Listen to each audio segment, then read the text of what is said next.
નમસ્તે વિદ્યાર્થી મિત્રો, ધોરણ 10 ગણિત સેકન્ડ ચેપ્ટર બહુપદી 6 માર્ક્સનું તમારી પરીક્ષામાં પૂછાશે। આ બીજો ભાગ છે। પહેલા ભાગમાં આપણે શું જોયું હતું? કોઈ પણ દ્વિઘાત બહુપદી આપેલી હોય અને એના શું શોધવાના કે શૂન્ય શોધવાના કે 2 માર્ક્સમાં તમારી પરીક્ષામાં પૂછાશે। આ ઓરિજિનલ મેથડ છે, પણ મેં તમને કીધું હતું યુટ્યુબમાં તમે 50 વિડિયો પણ જોઈ લેશો ને તો પણ વિદ્યાર્થી મિત્રો એ ટ્રીક નહીં મળે। તો એના માટે તમારે પહેલો ભાગ જોવાનો છે। તમારે આ કંઈ જ કરવાની જરૂર નથી। ટ્રીક શું છે હું તમને બતાવી દઉં। અહીંયા કેટલા લખેલા છે? તમે કહેશો સર 4x² લખેલા છે, તો ટ્રીક શું છે વિદ્યાર્થી મિત્રો? અહીંયા આપણે શું લખવાના? 4x લખવાના બંને ખાનામાં। અહીંયા કેટલા લખેલા છે? -2, તો અહીંયા લખો -2। અહીંયા કેટલા લખેલા છે?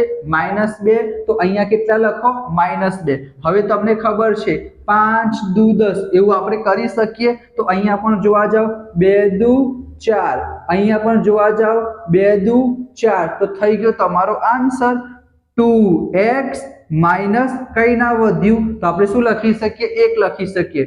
2x માઈનસ 1, તો એક અવયવ શું થઈ ગયો? 2x minus 1। બીજો અવયવ શું થઈ ગયો? 2x માઈનસ 1, તો બંને અવયવ શું થઈ ગયા?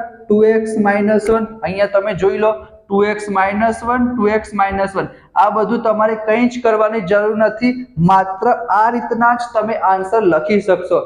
એના માટે તમારે શું કરવું પડશે? પહેલો ભાગ જોવો પડશે। ડિસ્ક્રિપ્શનમાં લિંક પણ આપેલી છે, આઈ બટન ઉપર ક્લિક કરશો તમને મળી રહેશે। અને આજે આપણે જોઈશું તમને શૂન્યો આપેલા હશે અને તમને શું કીધું હશે? દ્વિઘાત બહુપદી શોધો। તો આપણે સ્ટાર્ટ કરીએ। માત્ર 1 થી 2 મિનિટ વિડિયો જોઈ લો, તમારા 2 માર્ક્સ પાક્કા થઈ જશે। તમારા બોર્ડના પેપરમાં પણ પૂછાશે અને સ્કૂલમાં પ્રથમ પરીક્ષા લેવાશે ત્યાં પણ તમને આ પ્રકારનો એક ક્વેશ્ચન 100% જોવા મળશે। આમાં વિદ્યાર્થી મિત્રો કંઈ નથી કરવાનું, તમારે જોઈ જોઈને લખવાનું છે અને તમને 2 માર્ક્સ મળી જશે। તમને પરીક્ષામાં શું કીધું હશે? દ્વિઘાત બહુપદીના શૂન્યનો સરવાળો અને શૂન્યનો ગુણાકાર અનુક્રમે 3 અને 5 છે, તો દ્વિઘાત બહુપદી શોધવાની છે। તમારે શેના ઉપર ફોકસ કરવાનો છે? અહીંયા લખ્યું છે શૂન્યનો સરવાળો અને અહીંયા લખ્યું છે શૂન્યનો ગુણાકાર। એ લોકો 3 અને 5 ની જગ્યાએ 1 અને 4 આપી દે, -2 અને 6 આપી દે, વર્ગમૂળ વાળું આપી દે। બધા જ પ્રકારના ક્વેશ્ચન તમને ખબર પડી જશે। માત્ર 2 મિનિટ તમારે શાંતિથી વિડિયો જોવાનો છે। અહીંયા શું લખેલું છે વિદ્યાર્થી મિત્રો? 3 શું કહેવાય? સરવાળો કહેવાય કે ગુણાકાર કહેવાય? અહીંયા પહેલા વિદ્યાર્થી મિત્રો 3 લખેલા છે, પહેલા શું છે? સરવાળો। એનો મતલબ સરવાળો કેટલો આપેલો છે? 3 આપેલો છે અને ગુણાકાર કેટલો આપેલો છે? 5 આપેલો છે। તો બસ વિદ્યાર્થી મિત્રો અહીંયા તમે જોઈ શકો છો 1 2 3 4 સ્ક્રીનશોટ તમે લઈ લો વિદ્યાર્થી મિત્રો। શું કરો? ફટાફટ તમે સ્ક્રીનશોટ લઈ લો, હું બાજુમાં જઉં છું। તમારી પરીક્ષામાં પૂછાય શૂન્યનો સરવાળો અને ગુણાકાર આપેલો હોય, દ્વિઘાત બહુપદી શોધવાની કે તો આંખો બંધ કરીને તમારે આ 4 લાઈન લખી દેવાની। આંખો બંધ કરીને એટલે ખબર પડી ને? આંખો બંધ કરીને તમે લખશો તો પહેલી લાઈનમાં લખશો તો ત્રીજી લાઈનમાં પહોંચી જશો, એવું નહીં કરવાનું, બરાબર? એક જ લાઈનમાં લખવાનું છે, પહેલી લાઈન, બીજી લાઈન, ત્રીજી લાઈન, ચોથી લાઈન। શું લખવાનું છે? ધારો કે દ્વિઘાત બહુપદીના શૂન્યો આલ્ફા અને બીટા છે, આપણે સપોઝ કરી લીધું, ધારી લીધું। પછી શું લખવાનું? શૂન્યોનો સરવાળો। કયા શૂન્યો ધાર્યા? આલ્ફા અને બીટા, શૂન્યોનો સરવાળો એટલે કે આલ્ફા પ્લસ બીટા કહેવાય। શૂન્યનો સરવાળો કેટલો આપેલો છે? તમે કહેશો સર 3 આપેલો છે, તો શૂન્યનો સરવાળો કેટલો લખવાનો? 3। એ લોકો 6 કહે તો 6 લખવાના, વર્ગમૂળમાં 2 કહે તો વર્ગમૂળમાં 2 લખવાના, -4 કહે તો -4 લખવાના। હું તમને શીખવાડું છું, બરાબર? શૂન્યનો સરવાળો લખી દીધો 3। પછી શું છે?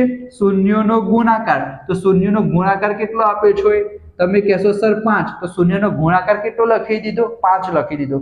એના પછી મોસ્ટ ઇમ્પોર્ટન્ટ સ્ટેપ, ધારો કે દ્વિઘાત બહુપદી કે કૌંસમાં શું લખવાનું છે? x² minus alpha plus beta into x plus alpha into beta is equal to 0। તમે યાદ રાખજો, યાદ રહી જશે, બરાબર? અને અહીંયા તમારે કૌંસમાં શું લખી દેવાનું? k is not equal to 0। એનો મતલબ કે 0 સિવાય કોઈ પણ સંખ્યા હશે, અથવા તમે લાંબુ પણ લખી શકો છો કે કે એક શૂન્યતર વાસ્તવિક સંખ્યા છે. શૂન્યતર વાસ્તવિક સંખ્યા એટલે શૂન્ય સિવાયની. સાહેબ એવું કેમ? હવે જો આપણે કે ની જગ્યાએ 0 લઈએ તો અહીંયા હું 0 મૂકીશ તો આખું બધું શું થઈ જશે? 0 થઈ જશે. તેને દ્વિઘાત બહુપદી ના કહેવાય. બરાબર, એના માટે કે ની કિંમત કંઈ પણ હશે પણ 0 નહીં હોય એટલું તમારે લખી દેવાનું. એટલે અહીંયા આટલું લખી દેજો, કે ઇઝ નોટ ઇક્વલ ટુ 0. સાહેબ હવે શું કરવાનું? કંઈ જ નહીં કરવાનું. તમને જોઈ જોઈને લખતા આવડે? હા સાહેબ, આ તો આપણને યાદ જ હતું. કે ના નીચે કેટલા લખવાના? કે લખવાના. એક્સ સ્ક્વેર ના નીચે કેટલા લખવાના? એક્સ સ્ક્વેર લખવાના. માઇનસ ના નીચે કેટલા લખવાના? માઇનસ લખવાના. હવે અહીંયા જો વિદ્યાર્થી મિત્રો, આ શું લખેલું છે? Alpha plus beta. Alpha plus beta એટલે શું કહેવાય? શૂન્યનો સરવાળો. શૂન્યનો સરવાળો કેટલો આપેલો છે? 3 આપેલો છે. તો આની જગ્યાએ કેટલા લખવાના? 3 લખી દેવાના. આ એક્સ વિદ્યાર્થી મિત્રો એમ ના એમ, આ પ્લસ વિદ્યાર્થી મિત્રો એમ ના એમ. આને શું કહેવાય? તમે કહેશો સર આને તો શૂન્યનો ગુણાકાર કહેવાય. આલ્ફા અને બીટા વચ્ચે ગુણાકારનો સંબંધ છે. તો શૂન્યનો ગુણાકાર કેટલો આપેલો છે? 5 આપેલો છે. તો કેટલા લખી દેવાના?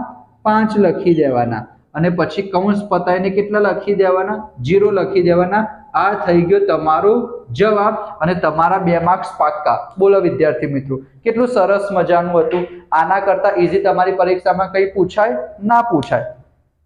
હવે હું તમને એમ કહું, થોડુંક આપણે એક્સ્ટ્રા જોઈ લઈએ. અહીંયા વિદ્યાર્થી મિત્રો 3 નથી આપેલું, અહીંયા 5 નથી આપેલા. અહીંયા હું તમને એમ કહું કે અહીંયા -2 આપેલા છે અને અહીંયા વિદ્યાર્થી મિત્રો વર્ગમૂળમાં 7 આપેલા છે. બરાબર, એક વર્ગમૂળ વાળું પણ લઈ લીધું અને માઇનસ વાળું પણ લઈ લીધું. તો શું કરવાનું? અહીંયા 3 ની જગ્યાએ કેટલા લખવાના? -2 લખવાના. અહીંયા 5 ની જગ્યાએ કેટલા લખવાના? વર્ગમૂળમાં 7 લખવાના. શૂન્યનો સરવાળો કેટલો છે? -2. તો અહીંયા આપણે આલ્ફા પ્લસ બીટાની જગ્યાએ કેટલા લખવાના? -2 લખવાના. તો શું થશે વિદ્યાર્થી મિત્રો? એક માઇનસ તો હતું જ ને, હવે બીજું માઇનસ આવ્યું તો માઇનસ માઇનસ પ્લસ થઈ જશે. અને 2 વિદ્યાર્થી મિત્રો એમ ના એમ. ખબર પડી? અહીંયા પ્લસ કેમ કર્યું?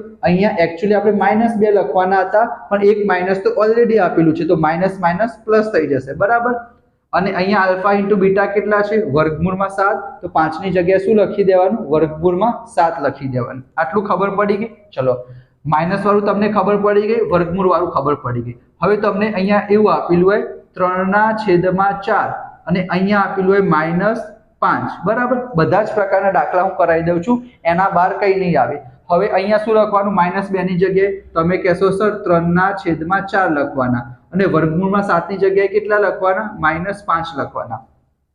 અહીંયા આપણે શું કરવાનું છે? આ માઇનસ એમ ના એમ કરવાના. આલ્ફા પ્લસ બીટા કેટલા લખવાના? 3/4. તો અહીંયા હું લખી દઉં 3/4 અને અહીંયા કેટલા લખવાના છે? -5 લખવાના છે. તો અહીંયા શું લખીશું વિદ્યાર્થી મિત્રો? -5 લખીશું. બરાબર, હવે સાહેબ શું કરવાનું? જ્યારે પણ ઉપર નીચે આવશે ને ત્યારે તમારે ખાલી એક સ્ટેપ એક્સ્ટ્રા લખવું પડશે. એ પણ બહુ ઈઝી છે. તમારે લસા લેવો પડશે વિદ્યાર્થી મિત્રો, પણ તમને એવું ખબર ના પડે તો હું તમને મેથડ પણ શીખવાડું છું, પણ ટ્રીક પણ હું તમને કહી દઉં. પહેલા ટ્રીક કહી દઉં. બરાબર, શું કરવાનું? ટ્રીક જેવું તો ના કહેવાય પણ ચલો જે લોકોને નથી ખબર પડતી એ લોકો માટે. અહીંયા 4 આપેલા છે વિદ્યાર્થી મિત્રો, તો અહીંયા બીજા બધામાં 4 લખી દેવાના. અહીંયા x² છે તો એના આગળ 4 લખી દો તો 4x² થઈ જશે. અહીંયા 4 આપેલા છે તો કંઈ નહીં કરવાનું, ઉપર 3x એમ ના એમ. અહીંયા વિદ્યાર્થી મિત્રો 4 નથી તો 4 લખી દઈશું એટલે 5 ચોક કેટલા થઈ જશે? 20 થઈ જશે. આ થઈ ગયો તમારો આન્સર. એકચ્યુઅલી આપણે શું કર્યું છે એ પણ હું તમને શીખવાડી દઉં વિદ્યાર્થી મિત્રો. અહીંયા આપણે શું કર્યું છે? અહીંયા એકચ્યુઅલી લસા લીધો. 5 ના નીચે કંઈ ના હોય તો શું કહેવાય? 1 કહેવાય. x² ના નીચે કંઈ ના હોય તો શું કહેવાય? 1 કહેવાય. 1 અને 4 નો લસા કેટલો આવશે? 4 આવશે. તો અહીંયા 4 આપેલા છે તો ઉપર નીચે ગુણવાની જરૂર નથી. અહીંયા વિદ્યાર્થી મિત્રો 4 કરવા માટે આપણે શું કરવું પડશે? 4 વડે ગુણવું પડશે. તો ઉપર જો નીચે 4 વડે ગુણીએ તો ઉપર પણ 4 વડે ગુણવા પડશે. અહીંયા નીચે 4 વડે ગુણીશું તો ઉપર પણ 4 વડે ગુણવા પડશે. તો 5 ચોક 20 થઈ જશે અને 4 એકા 4 થઈ જશે. પછી અહીંયા જે વિદ્યાર્થી મિત્રો 4 આવશે ને એને આપણે બહાર લઈ જવા પડે અને આ 4 બહાર આવતા રહ્યા અને આ 4 વિદ્યાર્થી મિત્રો આ બાજુ જશે તો 0 થઈ જશે. બરાબર, ભાગાકારમાંથી ગુણાકારમાં જશે તો. પણ વિદ્યાર્થી મિત્રો તમે આવું બધું નહીં લખો. ટ્રીક મેં તમને કીધી એ યાદ રાખશો તો પણ ચાલશે. બરાબર, અહીંયા -5 ના નીચે 2 આપેલું હોય તો 4 અને 2 નો લસા કેટલો થશે? 8 થશે. તો તમારે 8 બનાવવાના. આના કરતા એક્સ્ટ્રા એ લોકો તમારી પરીક્ષામાં કંઈ નહીં પૂછે. પહેલા ભાગમાં હવે તમે પહેલો ભાગ જોઈ લેજો વિદ્યાર્થી મિત્રો. તમે પહેલો ભાગ જોશો એટલે તમારા 2 માર્ક્સ પાક્કા થઈ જશે, અને આ તમે જોઈ લીધું એટલે બીજા 2 માર્ક્સ તમારા પાક્કા થઈ ગયા, એટલે તમારા 4 માર્ક્સ કવર થઈ ગયા. હવે જે 2 માર્ક્સ વધ્યા છે વિદ્યાર્થી મિત્રો એ વિભાગ એ માં આવશે, હેતુલક્ષીમાં આવશે. તો એનો પર વિડીયો હું અલગથી બનાવી દઈશ, એટલે આ ચેપ્ટરના તમારા 6 માર્ક્સ પાક્કા થઈ જશે. કારણ કે વિદ્યાર્થી મિત્રો બીજું ચેપ્ટર બહુ ઈઝી છે, એમાં કંઈ એક્સ્ટ્રા નથી. આ ચેપ્ટરમાં 2 જ પ્રકારના દાખલા છે, એક દ્વિઘાત બહુપદી મેળવવા વાળો દાખલો છે અને એક 2.2 માં આવે છે વિદ્યાર્થી મિત્રો. પહેલો ક્વેશ્ચન હતો કે બહુપદીના શૂન્ય શોધો અને સંબંધ ચકાસો. 2.3 વિદ્યાર્થી મિત્રો એલિમિનેટ છે, ઓમિટ છે, એ તમારે કરવાની જરૂર નથી. તો અહીંયા આટલો તમે સ્ક્રીનશોટ લઈ લેજો. અહીંયા તો ખાલી તમારે આન્સર જ મૂકવાનો છે. પહેલો ભાગ તમે જોઈ લેજો, તમારા પૂરેપૂરા માર્ક્સ આવશે. અંગ્રેજી ગ્રામર પણ આપણે શીખવાના છીએ. વિજ્ઞાનના ઓલરેડી આપણે 2 ભાગ અપલોડ કરી દીધા છે, એ પણ તમે જોઈ લેજો. તમને કંઈ પણ ડાઉટ હોય કોમેન્ટ બોક્સમાં જણાવો. તમારા માટે 24/7 અવેલેબલ છું. ડિસ્ક્રિપ્શનમાં તમને લિંક મળી રહેશે આપણા વોટ્સઅપ કોમ્યુનિટી. તમારી પ્રાઇવસીનો આપણે પૂરો ધ્યાન રાખીશું. તમારો નંબર કોઈ બીજા વિદ્યાર્થી સાથે પણ શેર નહીં થાય, તો તમે નિશ્ચિંત થઈને આપણા વોટ્સઅપ ગ્રુપમાં જોડાઈ જજો. ત્યાં હું તમને આની PDF પણ આપીશ, ઇમ્પોર્ટન્ટ ક્વેશ્ચન પણ શેર કરીશ, અને બહુ બધી વસ્તુ ત્યાં તમને ફ્રીમાં મળી રહેશે. તો તમારે શું કરવાનું છે, વિડીયોને લાઇક કરી દેજો, ચેનલને સબસ્ક્રાઇબ કરી દેજો. મળીશું આપણે નેક્સ્ટ વિડીયોમાં. ત્યાં સુધી જય શ્રી કૃષ્ણ, જય Swaminarayan. Thank you so much.